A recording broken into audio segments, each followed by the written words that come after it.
السلام علیکم ورحمۃ اللہ وبرکاتہ۔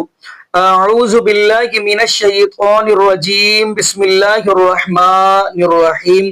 الیس اللہ بکاف عبدا۔ جی ناظرین، آج ہم جس حوالے سے گفتگو کرنے جا رہے ہیں وہ یہ ہے کہ جیسا کہ آپ کو نبی اس بات کا علم ہے، بریلوی مکتبہ فکر کے اندر رنگ برنگے جو ان کے مولوی حضرات ہیں، یعنی آپ دیکھیں گے یہ رنگ برنگے میں نے کیوں کہا، کیونکہ یہ رنگ برنگی اپنی طرف سے سٹوریاں بنا بنا کر لے کر آتے ہیں۔ کوئی کس طرح بیان کرتے ہیں، شیخ عبد القادر جیلانی رحمۃ اللہ علیہ کی سٹوری کو کس طرح بیان کرتے ہیں۔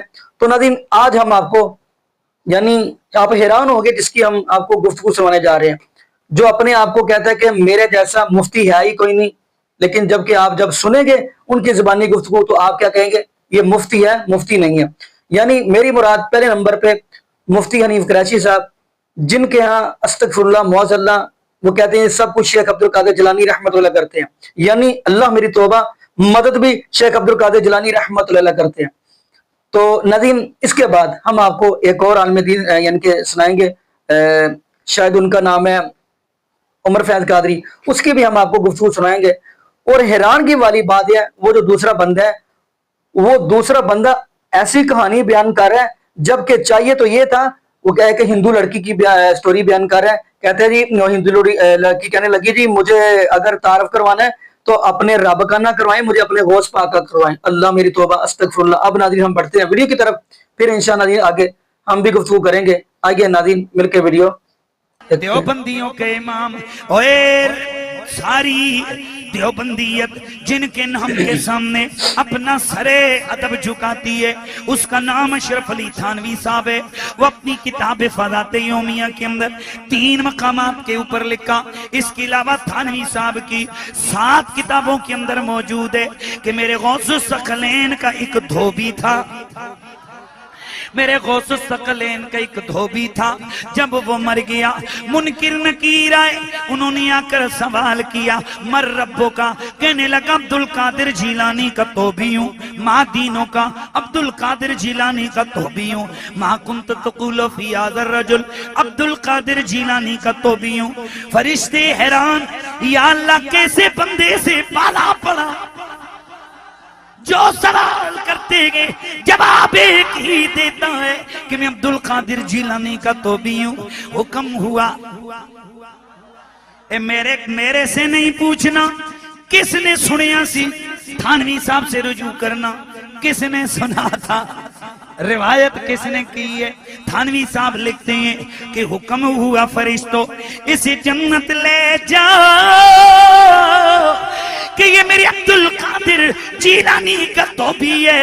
گرامی المرتبت حاضرین و سامعین، بڑے توجہ غور سے سننا ہے، بڑے دھیان سے سننا ہے۔ یہ تو وہ بھی مان گئے جو کہتے ہیں اللہ کے سوا کوئی کچھ نہیں کر سکتا، اور اگر عبدالقادر جیلانی کی نسبت غلامی کی، خدمت کی نسبت بیڑے پار لگا دیتی ہے تو عبدالقادر جیلانی کے سچے مرید کی کتنی شانیں ہوں گی۔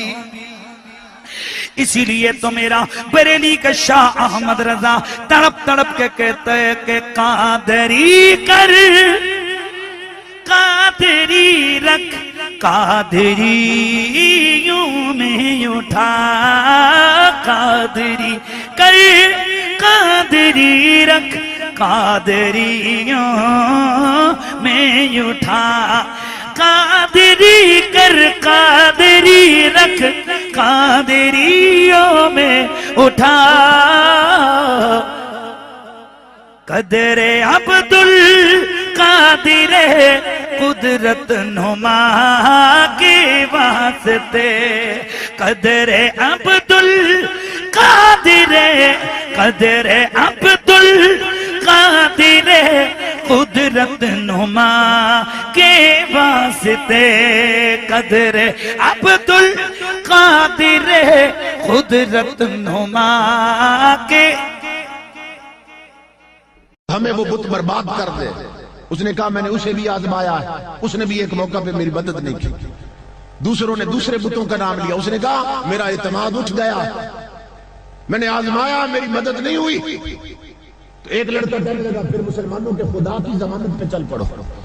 اس نے کہا میں تو اسے جانتی نہیں، تو کہا مسلمانوں کے نبی کی ضمانت پہ چل پڑو۔ اس نے کہا میں تو انہیں مانتی نہیں ہوں. تو ہندو لڑکے کہنے لگے پھر تو ہی بتا کس کی ضمانت پہ چلتی ہے, پھر تو ہی بتا نا, ہماری نہیں مانتی, تو کسی کو ضامن رکھ لے.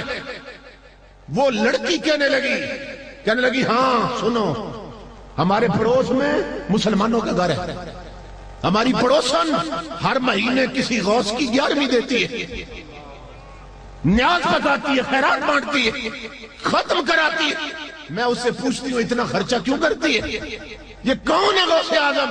تو مسلمان پڑوسن مجھے بتاتی ہے وہ اپنے غلاموں کی مدد کرتے ہیں, بغداد سے بھیک ملتی رہتی اگر تعلق ہو غلامی کا ان کے ساتھ.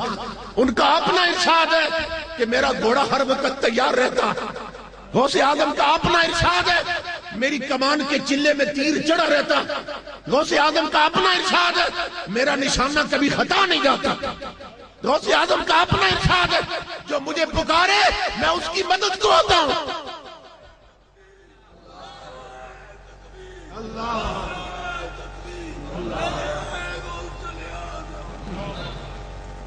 تو وہ لڑکی کہنے لگی ہندو لڑکوں سے کہ مسلمان پڑوسن کسی غوث کی بڑی تعریف کرتی ہے کہ وہ بڑی مدد کرتے ہیں, تو چلو آج میں اس کے غوث کو آزما لیتی ہوں. اگر ضمانت دینی ہے تو غوث کی دو, حضرت عبد القادر کی دو, ان کو ضامن رکھ لیتے. لڑکوں نے آنکھوں میں آنکھیں ڈالی, کہنے لگے چلو اب ہندوؤں کو کیا پتا غوث کی طاقت کیا ہے, کافروں کو کیا معلوم ولیوں کی طاقت کیا ہے. آنکھوں میں آنکھیں ڈالی, کہنے چلو وہ ہندو کی بیٹی ہے, میری ماں بہنوں بیٹیوں غور سے سنو, وہ ہندو کی بیٹی اور ہندو لڑکی میرے غوث کی ضمانت پہ چل پڑی ہے. مطمئن ہو کے چل پڑی. جب جنگل کے قریب پہنچی, جنگل کے اندر پہنچی تو چاروں لڑکے چاروں طرف پھیل گئے, ہنسنے لگے, کہے لگانے لگے. انہوں نے کہا پہلے تیرا زیور جانا تھا, اب عزت بھی جائے گی. تو نے ہندو ہو کر بتوں کی توہین کی ہے, تو نے مسلمانوں کے غوث کی ضمانت مان لی, اپنے خداؤں کو چھوڑ دیے تو نے, اب تجھے دوہری سزا ملے گی. اب دیکھتے ہیں تجھے غوث کیسے بچاتا ہے. ایک بدبخت آگے بڑھا, اس نے اس کا دوپٹہ اتارا, دوسرے نے بال پکڑے, تیسرا گریبان پکڑنے لگا.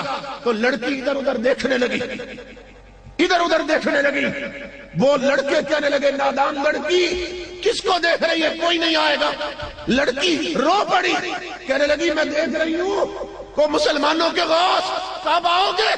جب میں لٹ جاؤں گی تب آؤ گے, جب کچھ نہیں بچے گا تب آؤ گے. میں لٹ رہی ہوں, تم کب پہنچو گے غوث؟ غلام رسول کہتا ہے مولانا, میری بیٹی کہتی ابا اللہ کی عزت کی قسم ابھی میرے یہ لفظ پورے نہیں ہوئے کہ درختوں کے پیچھے سے آواز آئی, بیٹی فکر نہ کر عبد القادر آ گیا, غوث پہنچ گیا.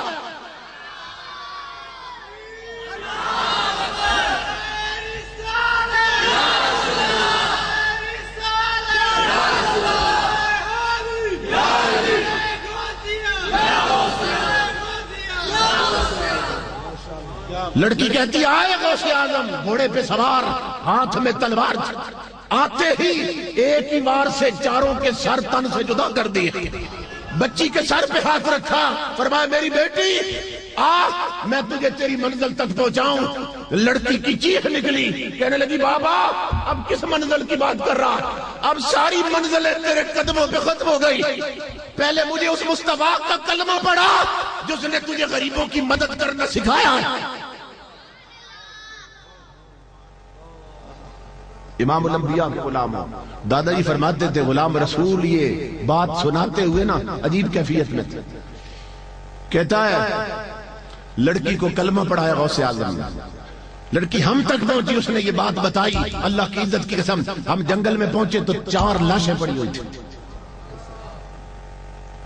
میری ماں بہنوں بیٹیوں غور کرو, وہ ہندو کی بیٹی اگر غوث پہ توکل کر لے, بھروسہ کر لے, اعتماد کر لے تو غوث اسے نہیں لٹنے دیتے. تو تم تو کلمہ پڑھتی حضور. اگر تمہارے کردار بہتر ہو جائے اور تم شریعت کے راستے پہ چلو تو سوچو بغداد سے کتنی خیرات آئے گی. اللہ کی عزت کی قسم یہ لجپال ہیں, اور خدا نے ان کے ہاتھ میں تصرفات کی وہ قوتیں رکھ دی ہیں, وہ طاقتیں رکھ دی ہیں جو ہماری سمجھ سے بھی ماورا ہیں. کمی وہاں نہیں ہے، کمی ہمارے تعلق میں ہے۔ تعلق انہوں نے ہی توڑا، تعلق ہم نے توڑ دیا۔ آج بھی اگر تعلق پیدا کر لو تو مدینے سے بھی خیرات ملتی ہے، بغداد سے بھی خیرات ملتی ہے۔ اس طرح کرم ہوتے رہتا ہے۔ تو اللہ رب العزت میرے بھائیوں کو سلامت رکھے کہ جنہوں نے انتہائی محبت کے ساتھ اس پروگرام کا اہتمام کیا، علماء کو دعوت دی، حضرت تشریف لائے، جو یادگار اسلاف ہے، اللہ رب العزت اس سٹیج کو سجانے والوں کو، آنے والوں کو دارین کی برکتیں، نعمتیں اور عظمتیں عطا فرمائے۔ تو حضور غوث اعظم کا ارشاد مکمل کر کے بات ختم کرتا ہوں۔ آپ فرماتے ہیں میری آنکھیں لوہے محفوظ میں لگی رہتی ہیں، میں جانتا ہوں جنتی کون ہے اور دوزخی کون۔ اور آپ فرماتے ہیں انا غائص فی بحار علم اللہ تعالی و مشاہدتہ، اللہ کی معرفت کے دریاؤں میں غوطے لگاتا رہتا ہوں۔ انا نائب رسول اللہ و وارثہ فی الارض، میں اس زمین پر امام الانبیاء کا نائب بھی ہوں، مصطفیٰ کا وارث بھی ہوں۔ یہ اعلان تھا غوث اعظم کا منبر پہ، اس زمین پر میں حضور کا نائب بھی ہوں، حضور کا وارث بھی ہوں۔ اس لیے کہ جو ولایت ہے اس کی بے شمار قسمیں ہیں۔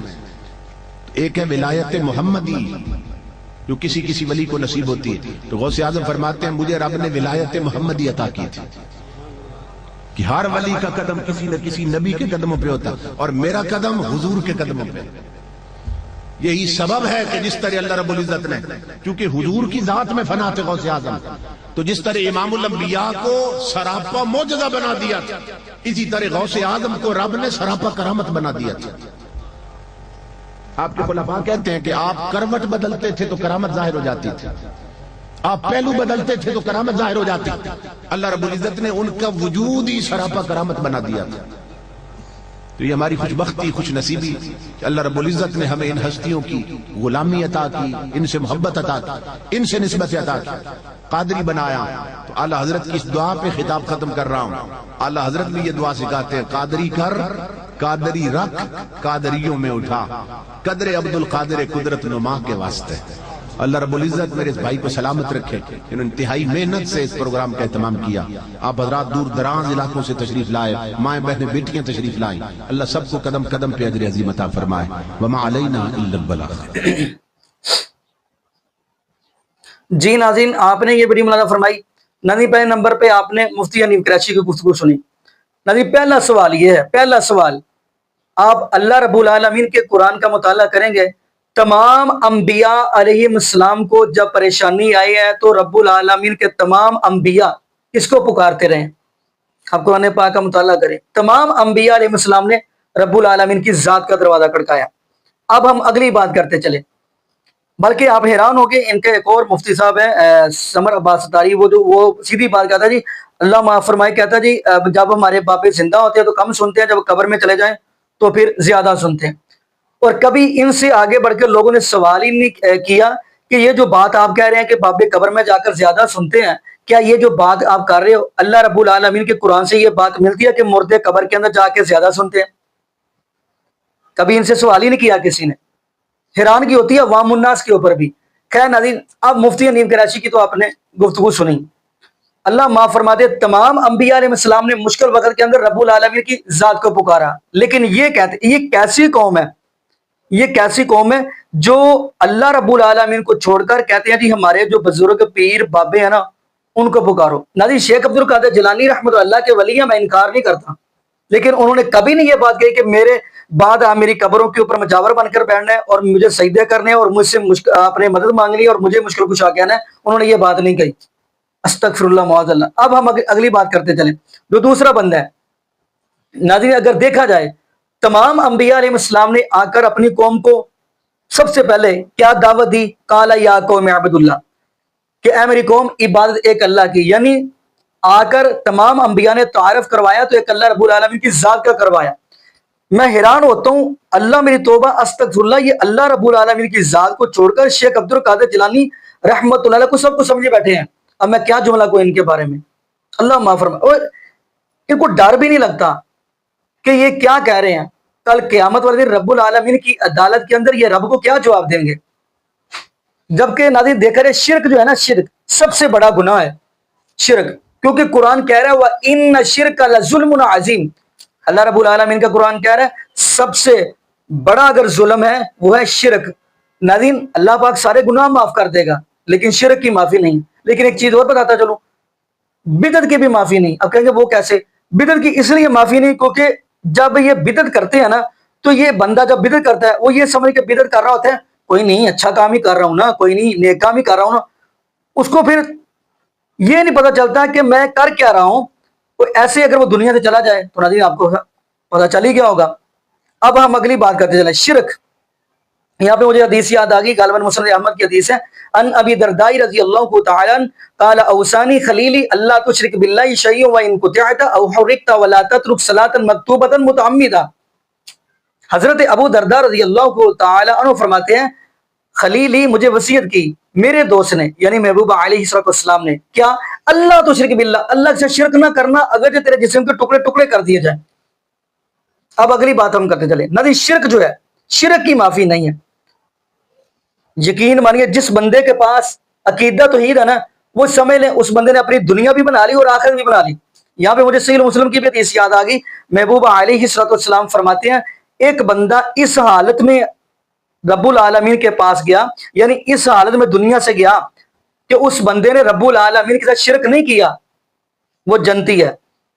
ایک وہ بندہ جو اس حالت میں رب العالمین سے ملا اس نے ذرہ برابر بھی اگر شرک کیا فرمایا وہ جہنمی ہے.